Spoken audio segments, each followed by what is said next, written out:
नमस्कार। अरुणाचल समाचार में आपका स्वागत है। मैं हूं मनोज कुमार शर्मा। आइए बुलेटिन में सबसे पहले देखते हैं मुख्य समाचार। प्रधानमंत्री नरेंद्र मोदी ने वीडियो कॉन्फ्रेंस के माध्यम से आयुष्मान भारत डिजिटल मिशन का किया शुभारंभ। कहा, इस मिशन के तहत स्वास्थ्य देखभाल तक व्यापक पहुंच बढ़ेगी और नवाचार के नए अवसर खुलेंगे। फिलहाल 6 केंद्र शासित प्रदेशों में लागू किया जा रहा है आयुष्मान भारत डिजिटल मिशन।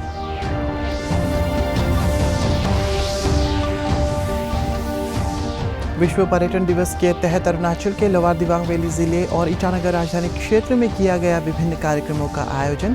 पर्यटन विभाग ने गंगा विलेज में आयोजित किया 2 दिवसीय ओरिएंटेशन कार्यक्रम। रोइंग में हुआ साहसिक खेलों का आयोजन।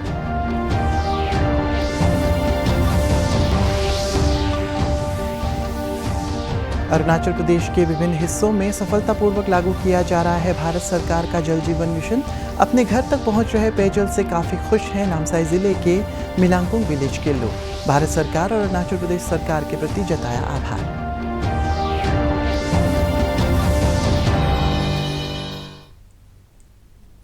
प्रधानमंत्री नरेंद्र मोदी ने आज वीडियो कॉन्फ्रेंस के माध्यम से आयुष्मान भारत डिजिटल मिशन का शुभारंभ किया। पिछले वर्ष 15 अगस्त को लाल किले के प्राचीर से प्रधानमंत्री ने इस मिशन की पायलट परियोजना की घोषणा की थी।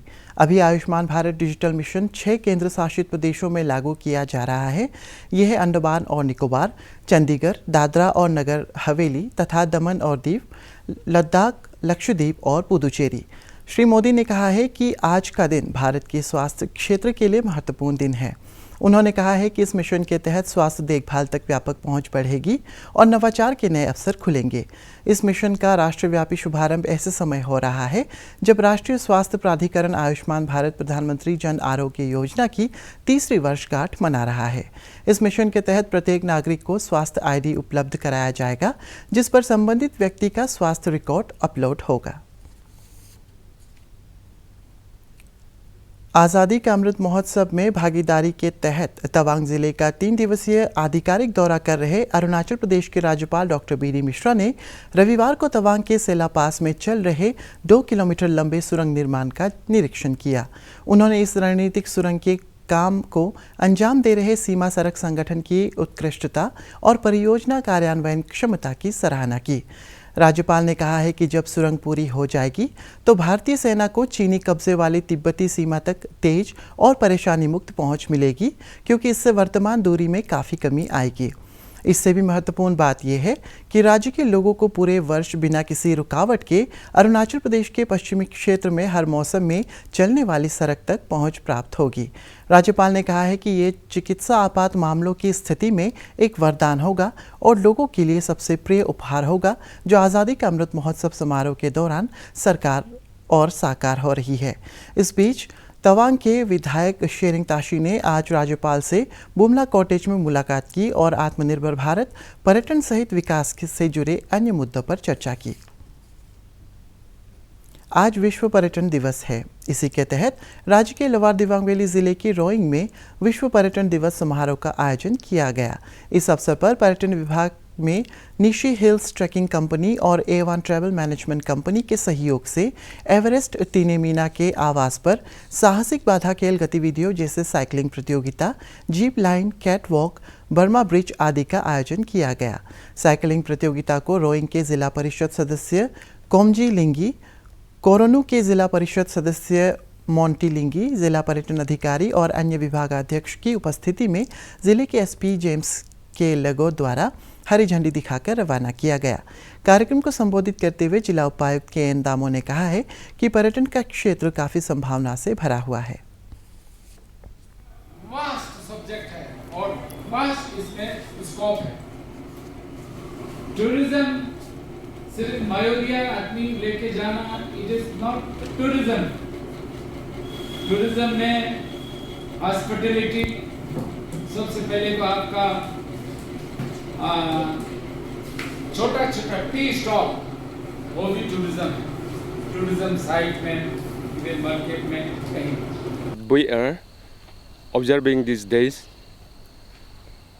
27 September as World Tourism Day here at Roing, and they have planned to give more awareness, tourism awareness to the people. people of this area is very much less awareness about tourism. So we are trying to provide or impart tourism education to the tourism student. There are tourism students in the secondary school and all. They don't have much knowledge about. So we are trying our best. Itanagar राजधानी क्षेत्र में भी विश्व पर्यटन दिवस के अवसर पर कार्यक्रम का आयोजन किया गया। ये कार्यक्रम राज्य सरकार के पर्यटन विभाग द्वारा गंगा विलेज में आयोजित किया गया, जिसमें गंगा हायर सेकेंडरी स्कूल के छात्र छात्राओं, युवाओं, महिला स्व सहायता समूहों ने हिस्सा लिया। 2 दिवसीय ओरिएंटेशन कार्यक्रम में प्रतिभागियों को पर्यटन से संबंधित विषयों पर विस्तार से जानकारी दी गई।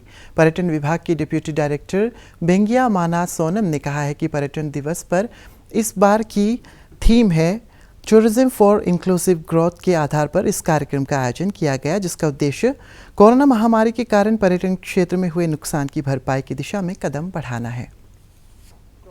दैट मीन्स हम लोग टूरिज़्म को और आगे ले जाना है और सब मिलके उसको इंक्लूसिवली ग्रोथ आगे वो करना है।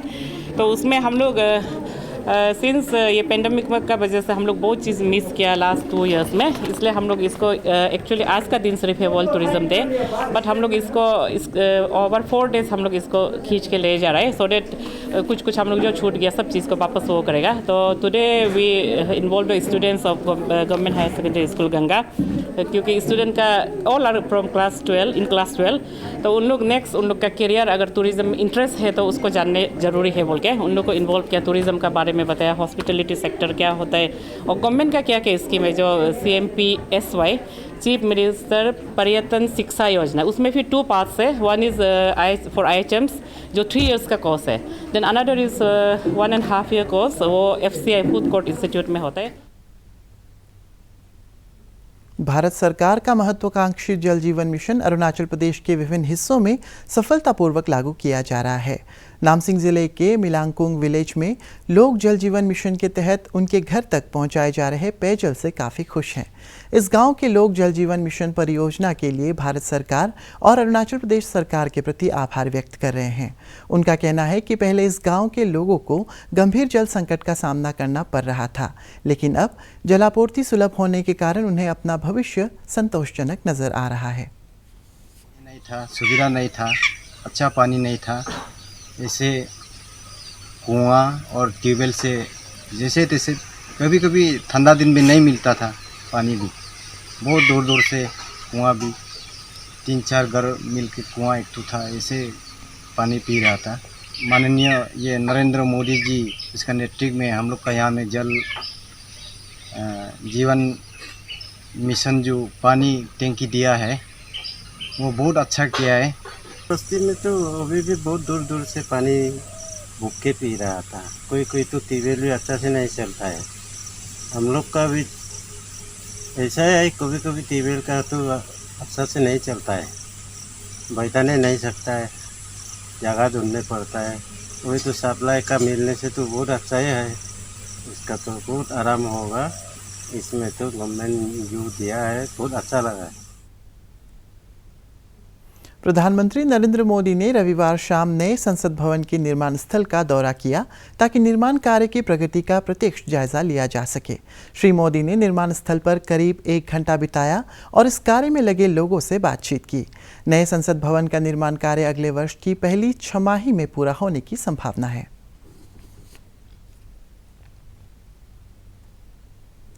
ईस्ट सियांग जिले के पुलिस अधीक्षक सुमित झा ने यारोती ताकत की मौत के मामले में सोशल मीडिया में फैलाई जा रही भ्रामक सूचनाओं पर स्पष्टीकरण दिया है। पुलिस अधीक्षक ने कहा है कि यारोती ताकत की मौत के मामले में पुलिस पूरी मुस्तैदी से अपना काम कर रही है, लेकिन कुछ खास तत्वों द्वारा इस बारे में गलत तथ्य प्रस्तुत किए जा रहे हैं।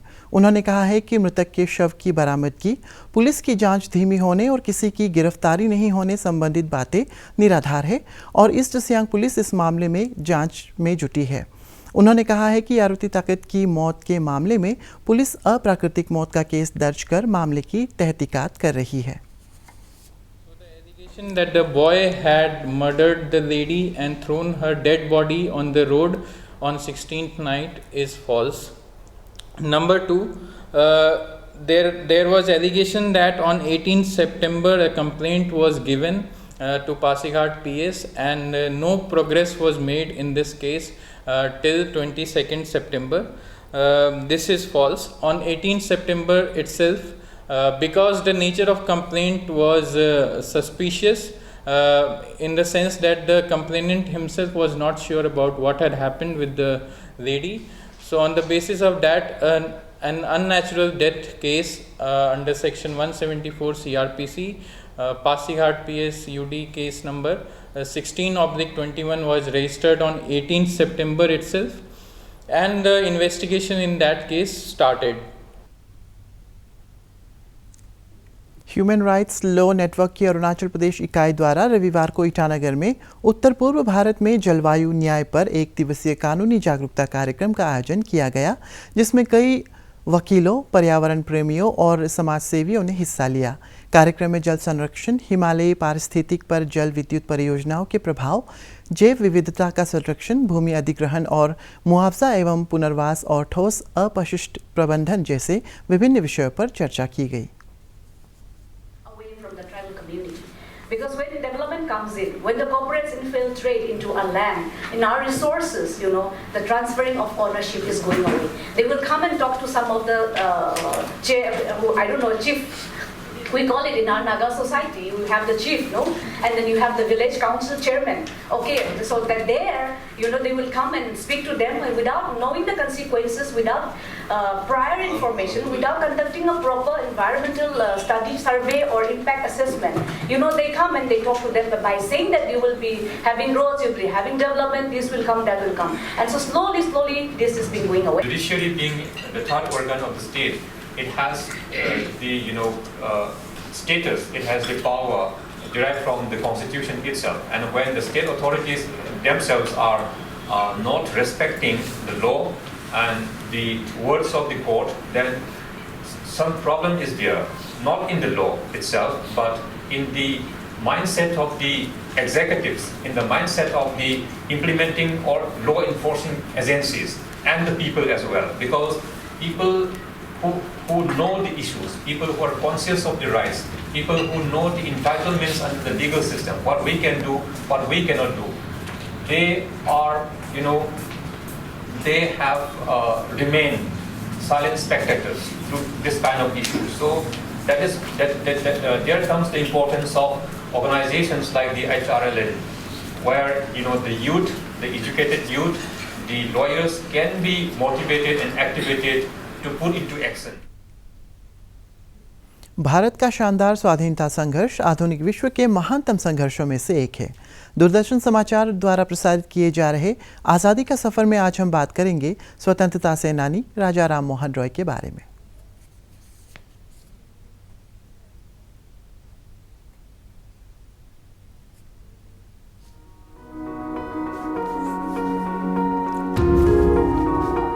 इसी दिन 1873 में विट्ठल भाई पटेल का जन्म हुआ था। एक सम्मानित नेता और मानवतावादी विट्ठल भाई पटेल सरदार वल्लभ भाई पटेल के बड़े भाई और एक प्रसिद्ध स्वतंत्रता सेनानी थे। गुजरात के नाडियाड में जन्मे विट्ठल भाई ने लंदन में कानून की पढ़ाई की। वे एक जाने माने वकील थे। उन्होंने बॉम्बे और अहमदाबाद की अदालतों में वकालत की। विट्ठल भाई ने 1914 में बॉम्बे प्रांतीय विधान परिषद में 2 विधेयकों को पारित कराने में महत्वपूर्ण भूमिका निभाई थी। ये थे बॉम्बे जिला। देश भर में पिछले 24 घंटे में कोविड के 26,000 से अधिक नए मामले दर्ज किए गए और 29,000 से अधिक रोगी स्वस्थ हुए। केंद्रीय स्वास्थ्य मंत्रालय के अनुसार इस समय देश में रिकवरी दर 97.78% हो गई है। भारतीय आयुर्विज्ञान अनुसंधान परिषद ICMR के अनुसार अब तक देश में 86 करोड़ से अधिक कोविड टीके लगाए जा चुके हैं। पिछले 24 घंटे में 38,18,000 से अधिक कोविड टीके लगाए गए। इधर अरुणाचल प्रदेश में रविवार को कोविड संक्रमण के 3 नए मामले सामने आए और 38 रोगी स्वस्थ हुए। इस दौरान कोविड से राज्य में कोविड के सक्रिय मामलों की संख्या 323 हो गई है और रिकवरी दर 98.90% है। रविवार को कोरोना जांच के लिए राज्य भर से 1,111 सैंपल एकत्रित किए गए। राज्य में अब तक 11,43,038 कोविड टीके लगाए जा चुके हैं और 9,05,110 टीके उपलब्ध हैं। अरुणाचल समाचार के आज के अंक में इतना ही। जाने से पहले आप सभी से अनुरोध है कि कोविड-19 के दिशा निर्देशों का पालन करें, हमेशा मास्क लगाएं, बार बार हाथ धोएं और सोशल डिस्टेंसिंग के नियमों को मानें। कोरोना महामारी से बचाव के लिए आपका वैक्सीन लगवाना भी ज़रूरी है। अगर आप वैक्सीन लगवाने के पात्र हैं तो ज़रूर लगवाएं।